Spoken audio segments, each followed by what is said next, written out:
തൃപ്പൂണിത്തറയിൽ എറണാകുളത്ത് ക്ഷേത്രത്തിൽ ആന ഇടഞ്ഞു എന്നൊരു വാർത്ത വരുന്നു. പൂർണ്ണത്രയീശ ക്ഷേത്രത്തിൽ ശിവേലിക്ക് എത്തിച്ച ആനയാണ് ഇടഞ്ഞത്.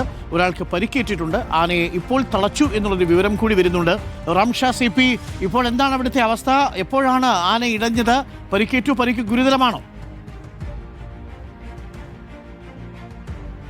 ഡോക്ടർ അരുൺകുമാർ, ഒരാൾക്കാണ് പരിക്കേറ്റിട്ടുള്ളത്. രണ്ടാം പാപ്പാനാണ് എന്നാണ് നമ്മൾ മനസ്സിലാക്കുന്നത്.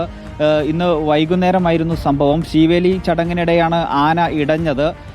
നാളെ പറയുത്സവം നടക്കാൻ പോവുകയാണ്. അതിനാൽ തന്നെ കുറച്ചധികം ഭക്തർ ഈ ക്ഷേത്രത്തിനകത്തുണ്ടായിരുന്നു. ഇതിന്റെ ചടങ്ങുകൾ നടക്കുന്ന ഘട്ടത്തിലാണ് ആന ഇടഞ്ഞ് ഒരാളെ തട്ടി വീഴ്ത്തിയത്. അയാളെ ആശുപത്രിയിലേക്ക് മാറ്റിയിട്ടുണ്ട്. അത് രണ്ടാം പാപ്പാനാണ് എന്നാണ് നമ്മൾ മനസ്സിലാക്കുന്നത്. അതിനുശേഷം ഇപ്പോൾ ഭക്തരെയെല്ലാം പുറത്തിറക്കി അമ്പലത്തിന്റെ അമ്പല മതിൽക്കെട്ടിനുള്ളിൽ ആനയെ ആദ്യം തളച്ചു നിർത്തി. അതിനുശേഷം എലിഫന്റ് സ്ക്വാഡ് എത്തിയിട്ടാണ് ആനയെ ഇപ്പോൾ തളച്ചിരിക്കുന്നത്.